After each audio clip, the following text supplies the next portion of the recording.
Hello dear friends, मैं अश्विनी पनाइक और आपके लिए मैं आज लेके आया हूँ मॉडर्न इंडियन हिस्ट्री, जिसे हम कहते हैं आधुनिक भारत काल का इतिहास। ये है पार्ट नंबर 1 और आज हम कवर करने जा रहे हैं इस वीडियो में पार्ट नंबर 1 को। सबसे पहले हम पढ़ेंगे यूरोपियों के आगमन के बारे में। यदि आप चाहते हैं केवल कि आपको चाहिए इसका सिर्फ फ्लो चार्ट, तो आप स्क्रीनशॉट खींच सकते हैं इस चार्ट का। यदि आप चाहते हैं कि आप इसको डिटेल में समझें, कुछ बेसिक्स को समझें, तो आप इस वीडियो को एंड तक जरूर देखें। सबसे पहले हम पढ़ते हैं the advent of the Europeans, जिसे हम कहते हैं यूरोपियों का भारत में आगमन। हम जानेंगे कि भारत में यूरोपी क्यों आते हैं। वो भारत में आते हैं व्यापार करने के लिए। आप देख सकते हैं दैट इज ट्रेड। ये व्यापार करने भारत में क्यों आते हैं? क्योंकि इन्हें भारत में व्यापार करने से काफी ज्यादा प्रॉफिट हो जाता है, कई गुना प्रॉफिट हो जाता है।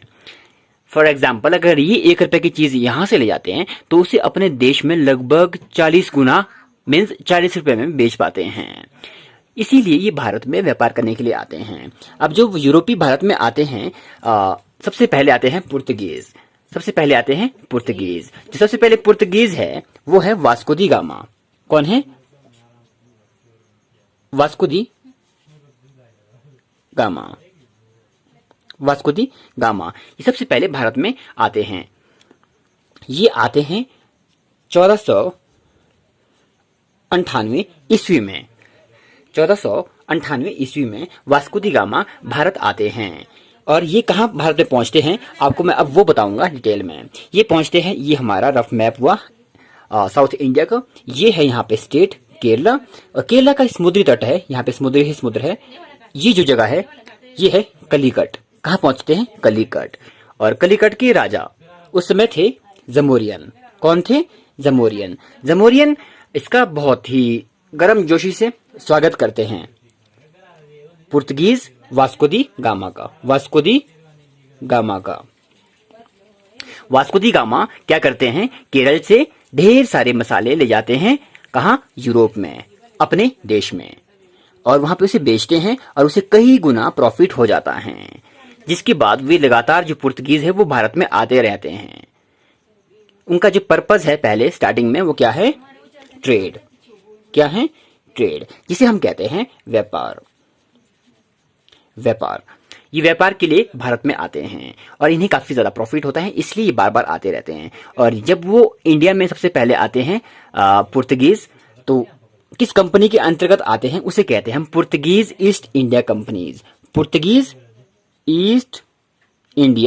कंपनी। इसके अंतर्गत वो भारत में आते हैं। और इसी प्रकार से, और इसके बाद और भी ढेर सारे जो यूरोपियन कंट्रीज है, वहां की जो कंपनीज है वो इंडिया में ट्रेड करने के लिए आती हैं। दूसरे नंबर पे आते हैं डच, तीसरे पे आते हैं इंग्लिश, जिसे हम कहते हैं अंग्रेज या फिर कहते हैं हम ब्रिटिशर्स।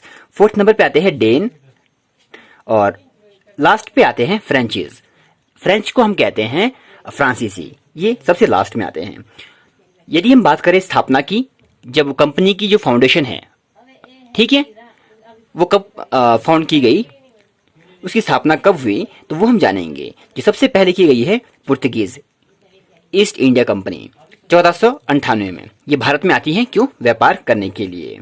और दूसरे नंबर पे आते हैं भारत में 1602 ईस्वी में डचीज। जबकि जो कंपनी दूसरे नंबर पे स्थापित हुई है वो है ब्रिटिश ईस्ट इंडिया कंपनी, जो कि 1600 में ही स्थापित हो गई थी, लेकिन ये भारत में डच के बाद आती है। जबकि डच ईस्ट इंडिया कंपनी 1602 में इसकी स्थापना हुई थी, फिर भी ये अंग्रेजों से पहले भारत में आते हैं। चौथे नंबर पे आते हैं डैनिश, जिसे हम कहते हैं डेन।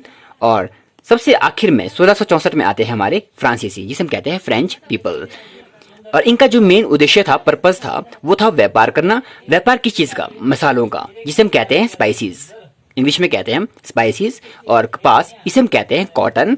रेशम means silk. Neel, that simply means indigo. And the last one is chai, जिसे हम कहते हैं टी। इन चीजों का ये व्यापार करते हैं, क्योंकि इन्हें इसमें क्या होता है, बहुत ज्यादा क्या मिलता है? प्रॉफिट। ये प्रॉफिट कमाते हैं। कोई भी व्यापार होता है वो प्रॉफिट कमाने के लिए होता है। अब हम आपको बताएंगे, जो कंपनी है, ये कंपनी ऐसी नहीं है कि यहाँ पे कोई चीज मैन्युफैक्चर करते हैं, कोई चीज तैयार करते हैं। ऐसी कंपनीज ये नहीं थी। जो ये कंपनियां थी, ये क्या करती थी, यहाँ पे अपना, जिसे हम कहते हैं अपने गोडाउन, है ना, गोडाउन बनाते हैं, जिसमें ये क्या करते हैं, यहाँ से कुछ सामान खरीदते हैं और उन्हें वहां पे स्टोर करते हैं और उसे स्टोर करने के बाद ये यहाँ से ट्रांसपोर्ट करते हैं। कैसे? समुद्री मार्ग से पहुंचाते हैं यूरोपियन कंट्रीज के लिए, जहां इन्हें ये बेचते हैं और काफी ज्यादा प्रॉफिट कमाते हैं। तो ये चीज होती है यूरोपियों की आगमन से संबंधित। और दूसरे नंबर पे जो इम्पोर्टेंट टॉपिक है वो होता है इंडियन नेशनल कांग्रेस के बारे में। जो इंडियन नेशनल कांग्रेस है, इसकी जो संस्थापक है, इसके संस्थापक का नाम है A.O. ह्यूम। जो A.O. ह्यूम है, ये क्या थे? एक इंग्लिश पर्सन थे। कौन थे? English person. आप हिंदी में कहूं तो एक क्या, ये ब्रिटिशर्स हैं। क्या है? एक ब्रिटिशर हैं। यदि हम बात करें इसकी स्थापना के वर्ष की, इसकी स्थापना का वर्ष है ये 1885 ईस्वी में इसका गठन होता है। कब? 1885 ईस्वी में। और ये मीटिंग्स के बारे में यहाँ पे लिखा हुआ है। इससे पहले हम जानते हैं एक चीज और, कि जो ये इंडियन नेशनल कांग्रेस है, इसकी स्थापना क्यों हुई? इसकी जो स्थापना का मेन मोटिव था वो था भारत को आजादी, मीन्स इंडिपेंडेंस। इंडिपेंडेंस चाहते थे, मीन्स स्वतंत्रता, अपना शासन। जब इसका गठन होता है उसके बाद इसकी 4 मीटिंग्स होती है 4 वर्षों में लगातार। एक 85 में होती है, 1885 में। कहाँ होती है? बॉम्बे में। बॉम्बे को हम कहते हैं मीन्स मुंबई। ओके, मुंबई। और कलकत्ता, ये है वेस्ट बंगाल में। इसके बाद 1887 है, इसमें होती है मद्रास में। मद्रास करंटली है तमिलनाडु, तमिलनाडु में। और इसके बाद जो 1888 में होती है इलाहाबाद में। ओके, कहाँ होती है? इलाहाबाद में। और इनकी जो अध्यक्ष है, अध्यक्ष के नाम क्या है? WC बनर्जी, DB नरोजी, दादा भाई नरोजी हैं ये। और ये है बदरुद्दीन तैयब जी, और ये क्या है? George Yule. यदि हम बात करते हैं अध्यक्ष की, जो WC बनर्जी है, रमेश चंद्र बनर्जी, ये पहली मीटिंग के अध्यक्ष थे। और दूसरी मीटिंग के जो अध्यक्ष थे वो थे दादा भाई नरोजी। यदि हम बात करें कि जो इंडियन नेशनल कांग्रेस है, इसके पहले मुस्लिम अध्यक्ष कौन थे, तो वो है बदरुद्दीन तैयब जी। और 1888 ईस्वी में जो जॉर्ज यूल है, ये एकमात्र अंग्रेजी या फिर ब्रिटिशर अध्यक्ष हैं ईस्ट इंडिया इसके इंडियन नेशनल कांग्रेस के एकमात्र अंग्रेज अध्यक्ष रहे हैं। अब हम जानेंगे इसके बाद 1905 में, इसे कहते हैं हम बंगाल का विभाजन, दैट्स कॉल्ड बंगाल पार्टीशन। अब बंगाल पार्टीशन से क्या मतलब है? जैसे ये है बंगाल, अब यहाँ की जो एकता है हिंदू और मुस्लिम में बहुत ज्यादा है, उनके बीच यूनिटी थी। अब आपको पता ही है, जो ये अंग्रेज लोग थे, इनका एक मेन काम था divide and rule, divide and rule, बांटो और शासन करो की नीति। इन्होंने क्या किया, जो इसमें हमारे पास बांग्लादेश और वेस्ट बंगाल है करंटली, वो जमीन का टुकड़ा जो है इसे 2 भागों में बांटते हैं। कैसे? हिंदू और मुस्लिम में बांटते हैं। ये इसके लिए एक एक्सक्यूज बनाते हैं कि जो ये वेस्ट बंगाल है काफी बड़ा है, इस पे कंट्रोल करना काफी मुश्किल है, मीन्स यहाँ पे जो प्रशासन है वो अच्छे से चलाना मुश्किल हो रहा है, इसलिए क्या करते हैं बंगाल का विभाजन करते हैं, ईस्ट एंड वेस्ट। अब जो वेस्ट है वो आज करंटली है वेस्ट बंगाल, जो ईस्ट है वो है करंट में बांग्लादेश। ये वेस्ट में रहते थे ज्यादातर हिंदू और ईस्ट में रहते हैं ज्यादातर मुस्लिम। ये धर्म के आधार पर, संप्रदाय के आधार पर भूमि को बांटते हैं ताकि हिंदू मुस्लिम की जो एकता है वो कम हो जाए।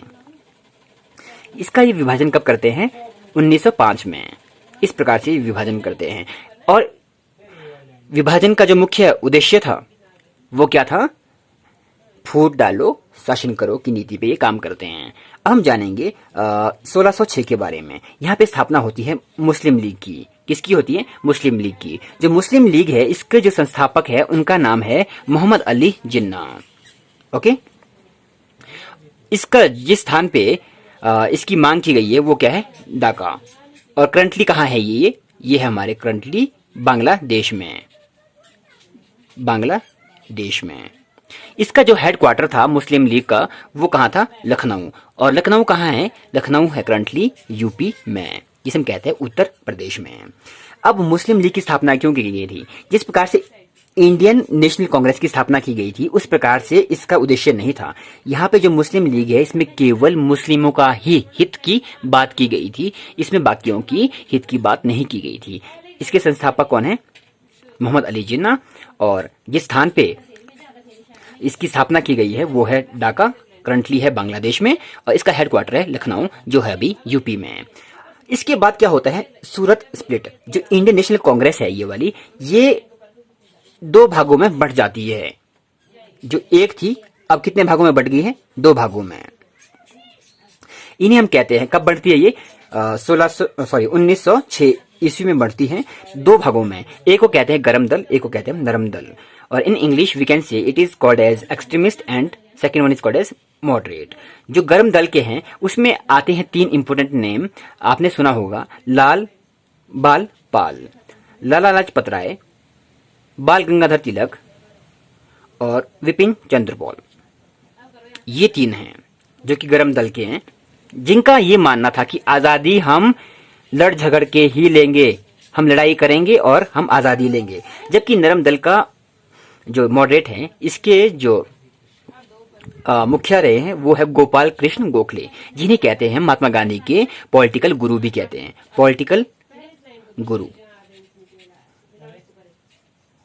किसके? महात्मा गांधी के, MK गांधी के। ओके, पॉलिटिकल गुरु गोपाल कृष्ण गोखले। इनका ये मानना था कि हम उनके सामने उनको प्रेशराइज करेंगे ब्रिटिशर्स को और अपना स्वशासन करेंगे और हम इनसे आजादी लेंगे। जबकि इनका मानना ये था, जो ये यंग थे, गरम दल में बिल्कुल यंग ब्लड था, इनका मानना ये था कि हम इनके साथ लड़ाई करेंगे, इनसे झगड़ा करेंगे, लड़ाई झगड़ा इन द सेंस इनसे वॉर करेंगे, युद्ध करेंगे, हम इनसे बैटल करेंगे हम, और इस प्रकार से हम आजादी लेंगे।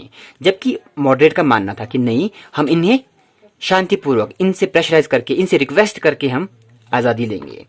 और बाद में क्या होता है? 1909 में इसे कहते हैं मार्ले मिंटो बिल। जो ये मार्ले मिंटो बिल है, इसमें क्या होता है? कॉमनवेल्थ इलेक्शन कराते हैं। क्या कराते हैं? कॉमनवेल्थ इलेक्शन, संप्रदाय के आधार पे। अब संप्रदाय के आधार पे हम क्या मान सकते हैं? इसके अनुसार जो ये मार्ले मिंटो बिल है, इसमें ये क्या करते हैं? दो भागों में बांट लेते हैं। किसको? हिंदू को और मुस्लिम को। इनके अनुसार ये क्या करते हैं? हिंदू मुस्लिम में फूट डालते हैं। ओके, ये फूट डालने की नीति करते हैं। किसमें? हिंदू और मुस्लिम में। अब जहां पे हिंदुओं की मेजोरिटी है, इस बिल के अकॉर्डिंग क्या होता है? जहां पे हिंदुओं की मेजोरिटी है वहां पे इलेक्शन कौन लड़ेगा? हिंदू ही लड़ेगा, वहां पे मुस्लिम नहीं लड़ेगा। और जो वोटिंग का राइट है, वोटिंग का राइट किसको है? हिंदू को ही है, कि हिंदू के लिए हिंदू कैंडिडेट लड़ेगा। जहां पे हिंदू की मेजोरिटी है वहां पे हिंदू लड़ेगा, और हिंदू के लिए वोट कौन करेगा? सिर्फ हिंदू करेगा। और जहां पे मुस्लिम है वहां पे मुस्लिम ही लड़ेगा, और मुस्लिम के लिए ही मुस्लिम ही वोट करेंगे। ये था मार्ले मिंटो बिल। आप सीधा सीधा कह सकते हैं कि इन्होंने भारत को विभाजन करने की जो नीति है वो अंग्रेजों ने पहले ही शुरू कर दी थी। ओके, इसके बाद होता है दिल्ली दरबार। फिर दिल्ली दरबार सचता है कब?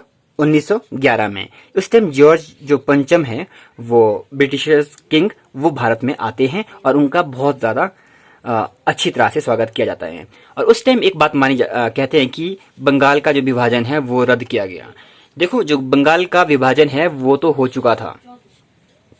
अब किसी चीज के आप दो टुकड़े कर देंगे, जमीन उसके जो दो है जहाँ पे हिंदू और मुस्लिम की मेजोरिटी है, उनको आप क्या बोलते हैं?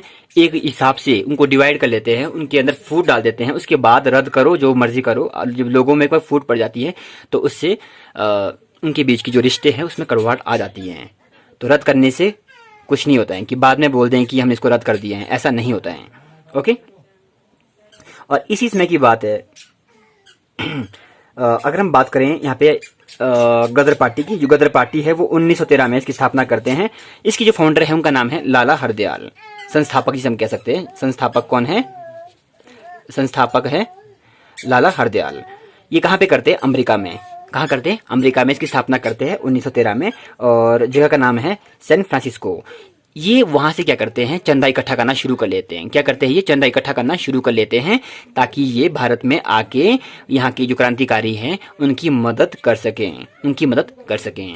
और इस वीडियो में बस इतना ही। जल्द मिलेंगे एक नई वीडियो के साथ, तब तक के लिए धन्यवाद।